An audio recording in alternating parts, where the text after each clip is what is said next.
Hi అండి.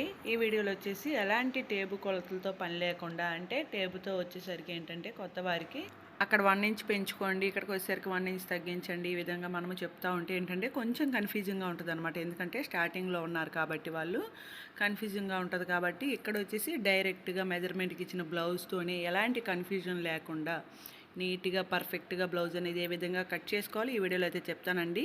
ఈ యొక్క కస్టమర్ వచ్చేసి మనకి 5 బ్లౌజెస్ అనమాట. ఇక్కడ వచ్చేసి 5 బ్లౌజెస్ అయితే నేను ఒకేసారి కట్ చేసుకుంటున్నాను. టోటల్ అయితే 7 బ్లౌజెస్ అండి. అయితే 2 బ్లౌజెస్కి వచ్చేసి నేను లైనింగ్స్ అయితే తెచ్చుకోవాలన్నమాట. దానికోసం వచ్చేసి ఇక్కడ 5 బ్లౌజెస్ అయితే కట్ చేసుకుంటున్నాను అనమాట. ఈ యొక్క 5 బ్లౌజెస్ని కూడా చూడండి ఈ విధంగా ఈక్వల్గా అయితే వేసుకోవాలండి. ఈ విధంగా 1 బై 1 ఒకదాని మీద ఒకటి నీట్గా మనకి క్లోజ్గా ఉన్న సైడ్ వచ్చేసి అన్నీ ఈక్వల్గా అయితే ఉండాలన్నమాట. ఈ విధంగా ఈక్వల్గా అయితే వేసేసుకోవాలి. ఇక్కడికి వచ్చేసరికి చూడండి పైన వచ్చేసరికి ఫోల్డింగ్ వేసిన సైడు ఇక్కడ కొంచెం క్లాత్ అనేది తక్కువగా వచ్చిందనమాట. అంటే బ్లౌజ్ పీస్ ఈ విధంగా లోపల వైపుకి అయితే వచ్చిందండి. అదేవిధంగా ఈ పై వైపుని కూడా ఇక్కడ ఈ 2 సైడ్స్ కూడా మనకి కొంచెం లోపలికి వచ్చింది కదా క్లాత్, అట్లాగని చెప్పేసి ఆ క్లాత్ని ఇటువైపుకి జరపకూడదు అనమాట. జరిపితే ఏంటంటే మనకి ఈ కింది వైపున క్లాత్ అనేది మనకి బయటకు వచ్చేస్తుంది అనమాట. అట్లా కాకుండా అన్నీ ఈక్వల్గా అయితే పెట్టేసుకోవాలి. ఇక్కడ మనకి లోపలికి వెళ్ళిన క్లాత్ వచ్చేసి ఏంటంటే మనకి కటింగ్లో వెళ్ళిపోతుందండి. నెక్ పీస్ వస్తుంది కదా, నెక్ పీస్ అనేది మనకి అది కట్ చేసినప్పుడు అది అనేది కటింగ్లో వెళ్ళిపోతుంది అనమాట. ఈ విధంగా పెట్టుకున్న తర్వాత నెక్స్ట్ మనకి ఆది బ్లౌజ్ ఇచ్చారు కదండి. ఈ యొక్క ఆది బ్లౌజ్ని మనకి నడుము లూజు దగ్గర పట్టుకొని ఈ యొక్క ఫ్రంట్ పార్ట్ ఎంతైనా ఉండనివ్వండి. ఈ ఫ్రంట్ పార్ట్తో సంబంధం లేకుండా ఈ విధంగా హాఫ్కి అయితే ఫోల్డ్ చేసేసుకోండి. ఆ చివరి కుట్టు ఈ చివరి కుట్టు రెండు ఈ విధంగా కలిపేసి ఎగ్జాక్ట్గా హాఫ్కి అయితే పట్టేసుకోండి. ఈ విధంగా పట్టుకొని ఈ కింది వైపున అయితే పెట్టుకోవాలండి. ఫస్ట్ మనము ఈ వచ్చేసి 5 పీసెస్ కదా, ఇవన్నీ కూడా ఈక్వల్గా ఉన్నాయో లేదో చూసుకోవాలన్నమాట. ఫస్ట్ మనము కింది సైడ్ వచ్చేసి కంపల్సరీ క్రాస్ అయితే తీయాలండి. ఎందుకంటే ఎంతో కొంత క్రాస్ అయితే కంపల్సరీ ఒకదానికైనా వచ్చేస్తుంది అనమాట. అంటే ఇక్కడ వచ్చేసి మనము 5 ఉన్నాయి కాబట్టి ఎంతో కొంత క్రాస్ అయితే కంపల్సరీ ఉంటుందండి. ఫస్ట్ వచ్చేసి ఈ విధంగా క్రాస్కి అయితే ఒక మార్కింగ్ వేసుకోవాలి. దానికోసం ఈ విధంగా ఎల్ స్కేల్ని అయితే యూజ్ చేయండి. ఎల్ స్కేల్ని యూజ్ చేస్తే ఏంటంటే మనకి పర్ఫెక్ట్గా క్రాస్ అనేది నీట్గా అయితే వచ్చేస్తుంది. నెక్స్ట్ ఒక పావించి అనేది కింద ఖర్చు కోసం అయితే ఈ విధంగా మార్కింగ్ అయితే వేసేసుకోండి. కింద మనకు క్రాస్ వచ్చింది కదా, దీని అయితే కట్ చేయాలన్నమాట. ఈ విధంగా మనం చేసి చిన్న చిన్న పొరపాట్లేనండి ఈ యొక్క బ్లౌజ్ కటింగ్లో మనకి తెలిసి తెలియక ఇలాంటి చిన్న పొరపాట్ల వల్లే మనం కుట్టుకున్న తర్వాత బ్లౌజ్ ఫిట్టింగ్ అనేది తేడా వస్తుందండి. ఈ విధంగా క్రాస్ తీసేసేయండి. నెక్స్ట్ వచ్చేసి పై వైపున పావించి ఖర్చు కోసం మార్క్ చేసాం కదా, ఇప్పుడు వచ్చేసి మనకి మెజర్మెంట్ బ్లౌజ్ ఉంది కదా, ఈ యొక్క బ్లౌజ్ని ఇక్కడ చూపిస్తున్న విధంగా వేసుకోండి. ఫస్ట్ బ్యాక్ సైడ్ పొడవు అనేది మార్క్ చేసుకోండి. అంటే బ్యాక్ నడుము వెడల్పు మార్క్ చేసుకొని పైన ఖర్చు కోసం కూడా ఎక్స్ట్రాగా మరొక మార్కింగ్ అయితే వేసుకోవాలన్నమాట. నెక్స్ట్ చూడండి ఈ యొక్క బ్లౌజ్ మొత్తాన్ని కూడా ముడత లేకుండా నీట్గా అడ్జస్ట్ చేసేసుకోండి. చేసుకున్న తర్వాత చంక వైపు మార్కింగ్ అనమాట. అంటే చంక హైటు ఎక్స్ట్రాగా మనకి పై వైపు కుట్టుకున్న తర్వాత మనకి ఎక్స్ట్రా ఖర్చు అనేది కింది వైపుకి వస్తుంది, కుట్టు కోసం పై వైపుకి ఈ విధంగా 2 మార్కింగ్స్ వేసేసుకొని నెక్ కూడా చూడండి నీట్గా అయితే అడ్జస్ట్ చేసుకోవాలి. ముడత అనేది ఉండకూడదండి. ముడతుంటే మళ్ళీ తేడా వచ్చేస్తుంది అనమాట. ఈ విధంగా 2 మార్కింగ్లు అయితే వేసేసుకోవాలండి. నెక్కి కూడా 2 మార్కింగ్లు. ఈ యొక్క ఖర్చు లోపల వైపు కానీ మనకి నెక్ అనేది డ్రా చేసేసుకోవాలి. అదేవిధంగా చంక వైపు కూడా 2 మార్కింగ్లు అనమాట. ఈ విధంగా మార్క్ చేసేసుకొని ఈ చంక భాగం యొక్క మిడిల్ కూడా ఒక మార్కింగ్ వేసుకోండి. ఈ విధంగా వేసుకున్న తర్వాత ఈ యొక్క స్కేల్ని తీసుకొని ఇట్లాగా కర్వ్ అయితే నీట్గా డ్రాయింగ్ అయితే వేసేసుకోవచ్చు అండి. ఈ యొక్క స్కేల్ అనేది ఎక్కడ అడ్జస్ట్ అవుతుందా అంటే మనం వేసుకున్న పాయింట్స్కి ఎక్కడ అడ్జస్ట్ అయితే అక్కడ ఈ విధంగా పెట్టుకొని నీట్గా ఈ యొక్క చంక కర్వ్ అనేది డ్రా వేసేసుకోవచ్చు అండి. నెక్స్ట్ నెక్ సైడ్ కూడా ఇక్కడ మనము కొంచెం రౌండ్ అనేది నీట్గా వచ్చేటట్లుగా థిక్గా ఈ విధంగా డ్రాయింగ్ అయితే వేసుకోవాలి. ఇక్కడ వచ్చి పైకి వచ్చేసరికి మనము స్కేల్ని అయితే యూజ్ చేసి ఈ యొక్క షేప్ అనేది ఇక్కడ ఈ విధంగా అయితే నీట్గా నేను కొంచెము డార్క్గా వచ్చేటట్టు అయితే వేసుకున్నాను అనమాట. నెక్స్ట్ ఈ విధంగా ఒకసారి అయితే మరలా ఇప్పుడు మనం వేసింది హ్యాండ్ పార్ట్కి సరిపోయిందా లేదైతే ఒకసారి చూసుకుంటున్నాను. చూడండి మనకి ఎగ్జాక్ట్గా అయితే మనకి సరిపోయిందనమాట. ఎక్స్ట్రా అటువైపు ఉన్నది వచ్చేసి కట్ అండి. ఈ విధంగా మార్క్ చేసేసుకొని దీన్ని అయితే కట్ చేసుకోవాలి. బ్యాక్ పార్ట్ అనేది మనకి కటింగ్ అయిపోయింది కదా. నెక్స్ట్ వచ్చేసి మనము హ్యాండ్ పార్ట్ని అయితే కట్ చేసుకోవాలన్నమాట. ఇక్కడ వచ్చేసి నెక్ పార్ట్ని కూడా నేను కట్ చేసుకుంటున్నాను.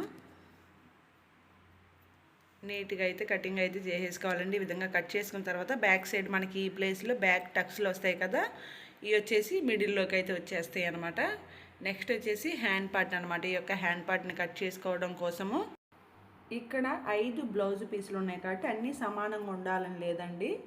వీటిని ఇప్పుడు మనమైతే సమానంగా అయితే పెట్టుకొని మొత్తము కూడా ఈ విధంగా అడ్జస్ట్ చేసుకోవాలన్నమాట. అడ్జస్ట్ చేసుకున్న తర్వాత ఇప్పుడైతే దీన్ని ఫోల్డ్ చేసేసుకోవాలి.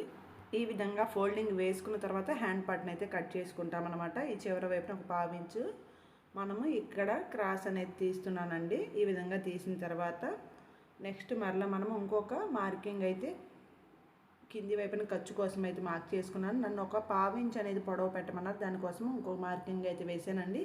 అదేవిధంగా పైన చంక వైపు మొత్తం కూడా హ్యాండ్ ఏ విధంగా ఉందో యాజ్ ఇట్ ఈజ్గా అదే మార్కింగ్ అయితే వేసి ఈ యొక్క స్కేల్ని యూజ్ చేసి చూడండి. ఇక్కడ మనకి కర్వ్ అనేది ఎంత ఈజీగా తీసుకున్నానో ఈ విధంగా మనము హ్యాండ్ పార్ట్ని కూడా నీట్గా అయితే కట్ చేసుకోవచ్చు.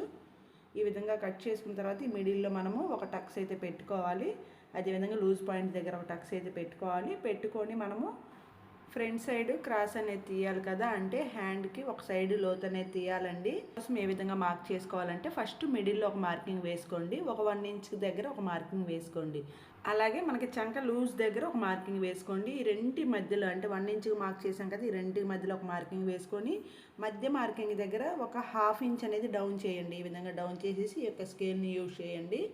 ఈ యొక్క 1 ఇంచ్ దగ్గర నుంచి మనకి చంక లూజ్ పాయింట్ వరకు ఈ విధంగా క్రాస్ అనేది ఈజీగా తీసేసేయచ్చండి. ఈ విధంగా తీసుకుంటే మనకి అసలు చంకలో ముడతలే రావండి. నీట్గా అయితే మనకి ఈ యొక్క హ్యాండ్ పార్ట్ అనేది మనకి కుట్టుకున్నప్పుడు పర్ఫెక్ట్గా వస్తుంది అనమాట. ఈ విధంగా మనము హ్యాండ్ యొక్క లోత్ అనేది ఈ యొక్క స్కేల్ని యూజ్ చేసి పర్ఫెక్ట్గా అయితే తీసేసుకోవచ్చు. నెక్స్ట్ వచ్చేసి ఇక్కడ ఒక టక్స్ అనేది పెట్టుకుంటే మనకి ఇది లోతు తీసిన సైడ్ అని మనకి గుర్తు అనేది ఉంటుంది అనమాట. ఈ విధంగా హ్యాండ్ పార్ట్ని కట్ చేసుకుంటే సరిపోతుంది అనమాట. నెక్స్ట్ వచ్చేసి ఫ్రంట్ పార్ట్ అనమాట. ఈ యొక్క ఫ్రంట్ పార్ట్ని కట్ చేసుకోవడం కోసము ఈ మిగిలిన క్లాతులు ఉన్నాయి కదా, ఈ యొక్క మిగిలిన క్లాతుల్ని ఈ విధంగా వేసేసుకోవాలన్నమాట. ఇవి కూడా అన్నీ కూడా మనము సమానంగా చూసుకోవాలండి. ఎందుకంటే మనం ఇన్ని బ్లౌజులు కట్ చేస్తున్నప్పుడు సమానంగా లేకుండా ఒక క్లాత్ లోపల వైపుకి ఒక క్లాత్ బయటకు ఉందనుకోండి, మనము ఫ్రంట్ పార్ట్ కట్ చేసినప్పుడు ఆ మార్కింగ్స్ అనేది ఆ తక్కువ ఉన్న క్లాత్ మీద మిస్ అయిపోతాయి. కటింగ్లో అది అనేది తేడా వస్తుంది అనమాట. దానికోసం అన్నీ కూడా ఈ విధంగా సమానంగా అయితే పెట్టుకోవాలి. నెక్స్ట్ వచ్చేసి మనము బ్యాక్ పార్ట్ తీసుకోవాలండి. ఈ యొక్క బ్యాక్ పార్ట్ని అయితే 2 ఇంచెస్కి పైకి ఫోల్డ్ చేసుకొని బ్యాక్ పార్ట్ ఏ విధంగా ఉందో ఎగ్జాక్ట్గా అదే విధంగా మనము డ్రాయింగ్ అయితే వేసేసుకోవాలన్నమాట. అంటే బ్యాక్ పార్ట్ లాగానే ఈ విధంగా చుట్టూ కూడా డ్రాయింగ్ వేసుకోవాలి. ఇక్కడ వచ్చేసి నేను ఈ యొక్క స్కేల్ని యూజ్ చేసి అయితే వేస్తున్నాను. ఉప్పట్టి సైడ్ కూడా అదేవిధంగా కింది వైపున మొత్తము కూడా మనము డ్రాయింగ్ అయితే చుట్టూతా కూడా వేసేసుకోవాలండి.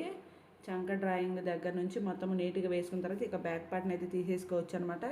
నెక్స్ట్ వచ్చేసి ఇక్కడ చూడండి, మనము ఫ్రంట్ నెక్ అనేది డ్రా చేసుకునేటప్పుడు పైన ఎక్స్ట్రా ఖర్చును వదిలేసుకొని హుక్ పట్టి సైడ్ తీసుకోవాలండి. ఎప్పుడైనా సరే మనము ఫ్రంట్ నెక్ డ్రా చేసేటప్పుడు హుక్ పట్టి సైడ్ తీసుకోవాలి. అదేవిధంగా కింది వైపున షేప్ బెల్ట్ వరకు ఎంత ఉందో చూసుకోవాలి. ఎక్స్ట్రా ఖర్చు కోసం కూడా మార్క్ చేసేసుకోవాలన్నమాట. అదేవిధంగా ఫ్రంట్ పార్ట్ పొడవు అనేది ఎంత ఉందో చూసుకోవాలి. ఈ మెయిన్ డాట్ దగ్గర మనం ఈ పొడవు అనేది మార్క్ చేసేసుకోవాలన్నమాట. అదేవిధంగా మెయిన్ డాట్ యొక్క వెడల్పు మనము మెయిన్ డాట్ వేస్తాం కదా, అది హుక్ పట్టి సైడ్ నుంచి ఎంత పొడవులో ఉందో వేసుకోవాలన్నమాట. ఇది వచ్చేసి మనకి ఫ్రంట్ పార్ట్ యొక్క పొడవు. ఈ విధంగా కొంచెము తిక్కుగా అయితే లైన్ డ్రా చేశాను. నెక్స్ట్ వచ్చేసి డాట్ వెడల్పు ఎంత ఉందో ఇక్కడ మార్క్ చేసుకుంటున్నాను. ఈ విధంగా మనము 2 మార్కింగ్స్ అయితే వేసేసుకోవాలండి. ఈ యొక్క డాట్ వెడల్పు అనమాట. అదేవిధంగా ఈ పై వైపుకి దీన్ని క్రాస్గా కలిపేసుకోవాలి. ఇక్కడ వచ్చేసి నెక్ పార్ట్ని అయితే డ్రాయింగ్ వేసేసుకుంటున్నానండి. ఈ విధంగా మనము నెక్ పార్ట్ని డ్రా చేసుకుంటే ఈ యొక్క స్కేల్తో మనకి పర్ఫెక్ట్గా అయితే వస్తుందండి. ఫస్ట్ వచ్చేసి కొంచెము మనము లోపల వైపుకి అయితే ఈ విధంగా ఒక 1/2 ఇంచ్ అనేది ఈ యొక్క స్కేల్తో లోపల వైపుకి అయితే ఇలా బాక్స్ షేప్ అయితే గీసుకోవాలండి. నెక్స్ట్ ఈ యొక్క స్కేల్ని యూజ్ చేసి అయితే మనము ఇక్కడ షేప్ అనేది ఇచ్చుకుంటే మనకి ఫ్రంట్ పార్ట్ అనేది బాగా వస్తుంది అనమాట. చూడండి, నీట్గా ఈ విధంగా రౌండ్ షేప్ అయితే మనము డ్రాయింగ్ అయితే వేసుకోవాలండి. ఈ విధంగా అయితే మనకి ఫ్రంట్ పార్ట్ అనేది నెక్ షేప్ బాగా వస్తుంది. నెక్స్ట్ వచ్చేసి మనము చంక వైపు అండి, ఈ యొక్క చంక వైపు షేప్ బెల్ట్ని వదిలేసుకుని ఎంత పొడవు ఉందో ఇక్కడ మార్కింగ్ అయితే వేసేసుకోవాలి. ఈ విధంగా వేసుకున్న తర్వాత ఇప్పుడు మనము ఈ విధంగా క్రాస్గా చంక వైపుకి లైన్ అయితే డ్రా చేసుకోవాలండి. ఈ గ్యాప్లో క్లాత్ అయితే ఎక్స్ట్రాగా పడుతుంది అనమాట. కుట్టేటప్పుడు అయితే ఎక్స్ట్రా యాడ్ చేసుకోవాలి. నెక్స్ట్ వచ్చేసి మనము బ్యాక్ పార్ట్ కంటే ఫ్రంట్ పార్ట్ ఒక 1 ఇంచ్ అనేది సైడ్కి ఎక్స్ట్రాగా తీసుకోవాలన్నమాట. మనము డాట్స్ వేస్తాం కదా, ఈ డాట్స్ వేసినప్పుడు క్లాత్ వెడల్పు అనేది తగ్గుతుందండి. దానికోసము సైడ్కి 1 ఇంచ్ అనేది ఎక్స్ట్రాగా తీసుకుంటే మనకి ఫ్రంట్ పార్ట్ క్లాత్ అనేది వెడల్పు తగ్గకుండా ఉంటుంది అనమాట. దానికోసం ఈ విధంగా ఎక్స్ట్రా క్లాత్ అనేది తీసేసుకోవాలి. ఈ విధంగా తీసుకున్న తర్వాత మనము ఫ్రంట్ పార్ట్ని అయితే నీట్గా అయితే కట్ చేసేసుకోవాలండి. ఈ విధంగా నీట్గా కట్ చేసుకున్న తర్వాత ఇక్కడ క్లియర్గా కనిపిస్తుంది చూడండి, కింది వైపున ముక్క అనేది కుట్టేటప్పుడు అయితే ఎక్స్ట్రా యాడ్ చేసుకోవాల్సి ఉంటుందన్నమాట. నెక్స్ట్ మనం ఇక్కడ మెయిన్ డాట్ యొక్క పొడవును మార్క్ చేసుకోవాలి. ఈ విధంగా మార్క్ చేసేసుకొని ఈ విధంగా డాట్ షేప్ అనేది ఇవ్వాలండి. అదేవిధంగా సైడ్ డాట్ యొక్క పొడవును మార్క్ చేసుకొని యొక్క సైడ్ డాట్ పొడవు కూడా ఎంత ఉందో చూసుకొని యొక్క పొడవును కూడా ఇక్కడైతే మార్కింగ్ అయితే వేసేసుకోవాలన్నమాట. అదేవిధంగా చంక వైపు డాట్ అనమాట. ఈ 3 కూడా మార్కింగ్ చేసుకుంటే మనకి ఫ్రంట్ పార్ట్ అనేది కంప్లీట్ అయిపోతుందండి.